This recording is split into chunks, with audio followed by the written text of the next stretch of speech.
Good morning students. हम जो last lecture में बात कर रहे थे वो आयनिक इक्विलिब्रियम के क्वेश्चंस के ऊपर बात कर रहे थे और अब तक 19 क्वेश्चन पे डिस्कस हो चुका है। अगर हम नेक्स्ट क्वेश्चंस की बात करें तो नेक्स्ट क्वेश्चन जो 20 नंबर पे है वो क्या है। उसने कहा है कि calculate the pOH of A solution. आपको क्या कैलकुलेट करना है? पीओएच कैलकुलेट करना है। Date contains 1 into 10⁻⁻10 m hydronium ion concentration. Hydronium ion जब भी आपसे बोला जाएगा H3O पॉजिटिव, इसको हम क्या कहते हैं? हाइड्रोनियम आयन कहते हैं। और जब भी आपसे हाइड्रोनियम आयन कंसंट्रेशन बोला जाएगा तो आप ऑलवेज एक ही बात याद रखेंगे, हाइड्रोनियम आयन का मतलब होता है अगर हम इसको डीकम्पोज करें तो H2O प्लस H पॉजिटिव। इसका मतलब क्या है कि यहाँ पे जो आपको कंसंट्रेशन दी गई है वो H पॉजिटिव की दी गई है। और वो कितनी दी गई है आपको? 10⁻⁻10। तो यहां से आप क्या कर सकते हैं, इजिली क्या निकाल लेंगे? पीएच, क्योंकि पीएच इक्वल क्या होता है आपका? -log⁻10 H positive. अब यहाँ पे जैसे ही आपने वैल्यू रखा 10⁻⁻10 तो आपको पता है क्या जाएगा यहाँ से? पीएच पावर लॉग में पहले आ जाती है, माइनस ये जो पावर कहाँ जाएगी? लॉग से पहले। तो -10 log⁻10 10 माइनस माइनस प्लस हो जाएगा और log 10 की वैल्यू 1। तो पीएच कितना आ गया आपका? 10 आ गया। आपको क्या निकालना है? आपको तो पीओएच निकालना है। तो आपको पता है पीएच प्लस पीओएच इक्वल कितना होता है आपका? 14 होता है। अब पीएच कितना है? 10 प्लस पीओएच इक्वल 14। तो अगर हम पीओएच की बात करें तो 14 माइनस 10, तो पीओएच आपका आ जाएगा 4। तो आपका आंसर कौन सा हो जाएगा इसमें? ए। ओके। तो जब भी आपको क्वेश्चंस में हाइड्रोनियम आयन कंसंट्रेशन दे रहा है तो हाइड्रोनियम आयन का मतलब क्या होता है? वहां पे आपको एस पॉजिटिव दिया गया है। एस पॉजिटिव दे दिया तो आप पीएच निकाल लेंगे। पीएच निकल गई तो आप इजिली पीओएच निकाल लेंगे। उसके बाद नेक्स्ट क्वेश्चन देखते हैं। देखो नेक्स्ट क्वेश्चन में उसने क्या कहा है कि 21 a weak acid H a has a K of has a के ए ऑफ। तो इसका मतलब क्या है? आपको यहाँ पे के ए दे दिया गया है। के ए क्या होता है आपका? डिसोसिएशन कांस्टेंट होता है। कितना दिया गया है? 1 into 10⁻⁻5। Okay. If 0.1 mole of this acid dissolve in, है ना, डिजोल्व इन पर लीटर ऑफ वाटर। तो यहाँ पे नंबर ऑफ मोल कितना दिया है आपको? मोल आपको दे दिया है यहाँ पे 0.1। वॉल्यूम कितना दिया गया है? वॉल्यूम आपको दिया गया है 1 लीटर। तो द परसेंटेज पूछी गई, the percentage of acid dissociated at equilibrium. तो परसेंटेज तो डिग्री ऑफ डिसोसिएशन पूछा गया, अल्फा पूछा गया है आपसे, किसमें? परसेंटेज में। क्या पूछा गया आपसे? अल्फा परसेंटेज में। तो डिसोसिएशन कांस्टेंट भी दिया है, मोल दिया है, वॉल्यूम दिया है, और क्या पूछा गया? The percentage of acid dissociated, degree of dissociation पूछा गया परसेंटेज में। अब आपको पता है कि जब आपको डिसोसिएशन कांस्टेंट दिया हो और अल्फा पूछा हो तो एक फॉर्मूला आपको बताया गया है कि के ए इक्वल क्या होता है? C alpha square. अब आपको क्या करना है? यहाँ पे अल्फा निकालना है। के ए आपके पास है, सी क्या है? कंसंट्रेशन, और कंसंट्रेशन आप निकालना जानते हैं। कंसंट्रेशन क्या होती है आपकी? मोल पर लीटर।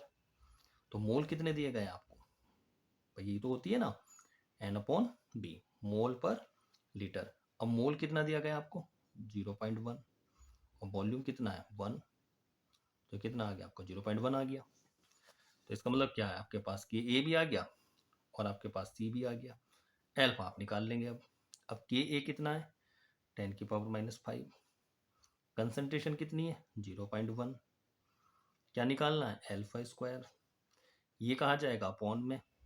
तो 10⁻⁻5 इंटू 0.1। तो 0.1 को हम 10⁻⁻1 लिख सकते हैं इंटू अल्फा स्क्वायर, है ना, इक्वल अल्फा स्क्वायर हो गया। तो यहाँ पे ये ऊपर जाएगी तो प्लस की हो जाएगी। तो अल्फा स्क्वायर कितना हो गया? 10⁻⁵ और प्लस का 1। तो अल्फा कितना आ गया आपका? अल्फा आपका आ गया टेन की अल्फा स्क्वायर कितना आ गया 10⁻⁴। और जब अल्फा निकालेंगे आप तो अंडर रूट हो जाएगा, तो 10⁻⁴ तो कितना बाहर आएगा 10⁻²।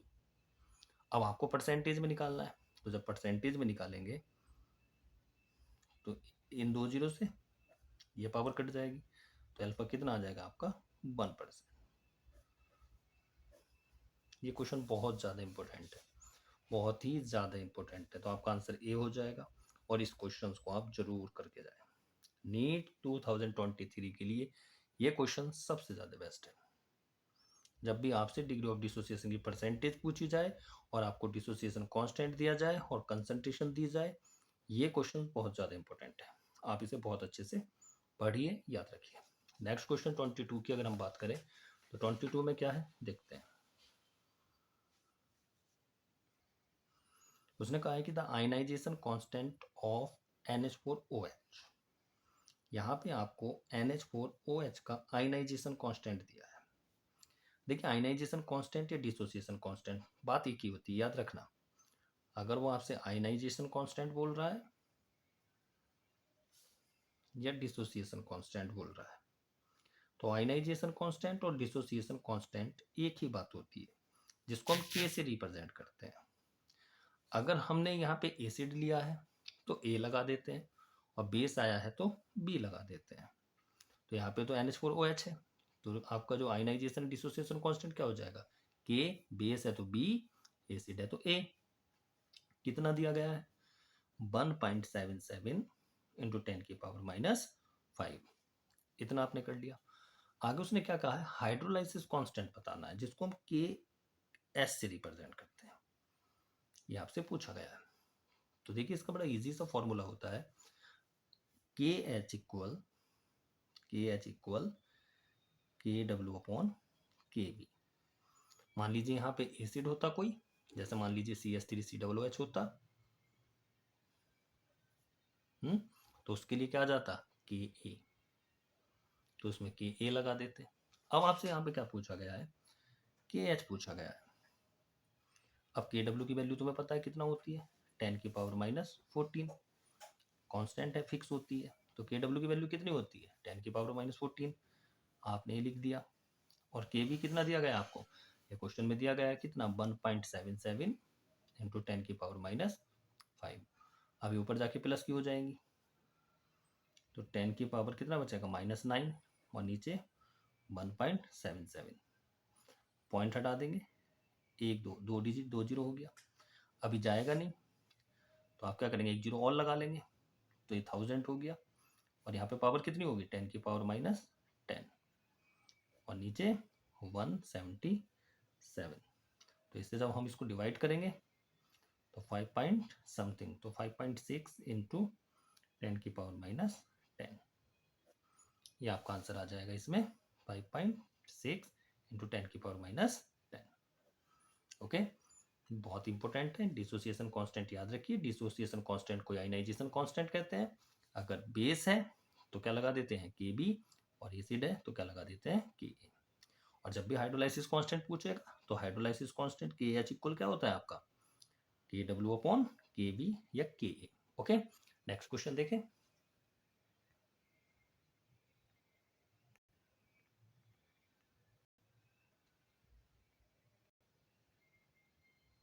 देखिए नेक्स्ट क्वेश्चन की अगर हम बात करें द डिसोसिएशन कांस्टेंट फॉर, देखिए यहाँ पे भी डिसोसिएशन कांस्टेंट दिया गया है। एक तो एसिटिक एसिड के लिए दिया गया है। अगर हम एसिटिक एसिड के लिए डिसोसिएशन कांस्टेंट की बात करें तो मान लीजिए उसको हम क्या कह देते हैं Ka। कितना दिया गया है 1.5 इंटू 10⁻⁻5। और हम अगर SCN के लिए दिया गया है एक, तो मान लीजिए इसको हम Ka1 कह देते हैं, इसको Ka2 कह देते हैं। दो है तो दोनों को अलग अलग कह दिया। इसको कितना मान लिया आपने 4.5 इंटू 10⁻⁻10। तो उसने पूछा है द इक्विलिब्रियम कांस्टेंट क्या होगा। मान लीजिए उसको हमने Kc बोल दिया, इक्विलिब्रियम कांस्टेंट Kc होता है। अब क्या हो रहा है डिसोसिएशन हो रहा है, तो ये इक्वेशन दी गई है। इक्वेशन क्या दी गई है Cn plus CH3COOH SCN CH3COOH। आपको पता है इक्विलिब्रियम कांस्टेंट क्या होता है Kc, प्रोडक्ट को ऊपर रखना होता है। तो HCN CH3 COO निगेटिव, और नीचे क्या आ जाएगा CN निगेटिव, अब CH3COOH। तो ऊपर किसका डिसोसिएशन दिखाया गया है?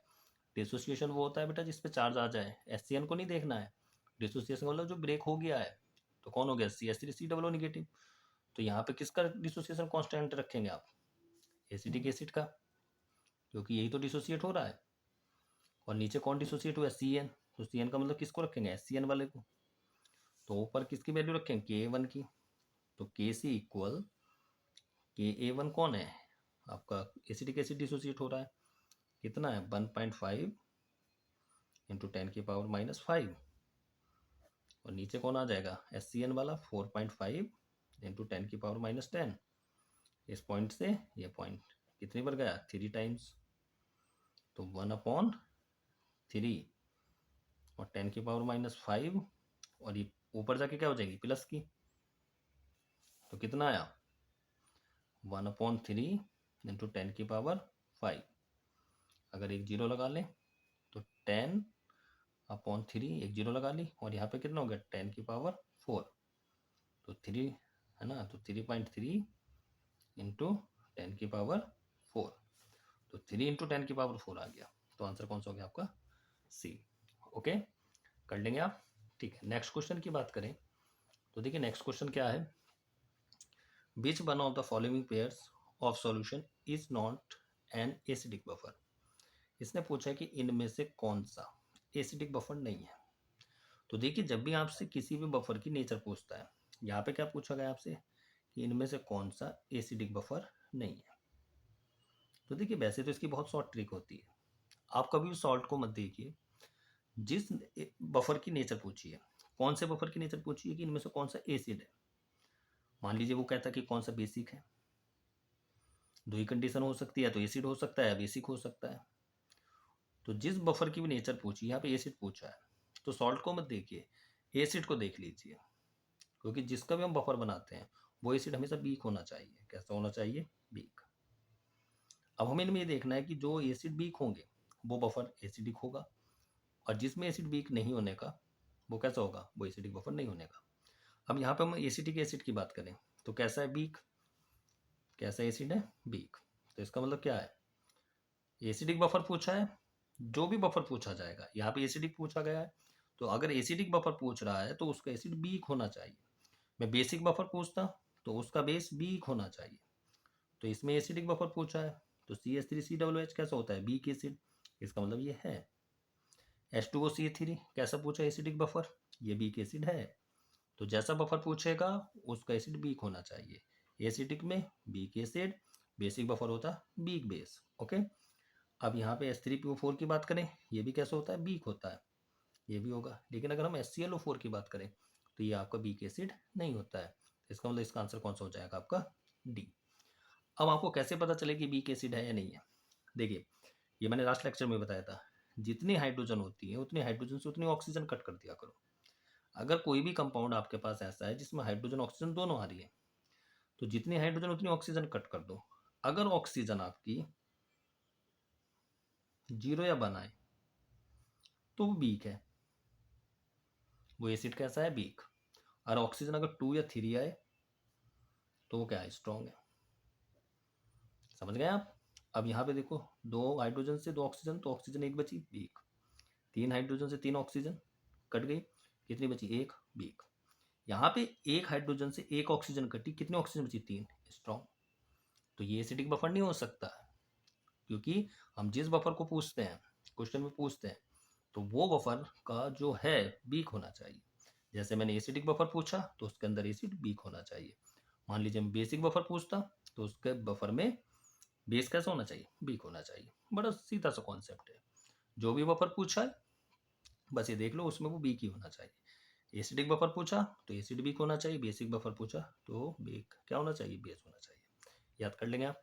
नेक्स्ट क्वेश्चन की अगर हम बात करें तो नेक्स्ट क्वेश्चन बहुत छोटा सा है लेकिन बहुत ज़्यादा इंपॉर्टेंट है। उसने कहा है कि aqueous solutions of beach of the following compounds is the best conductor of electric current.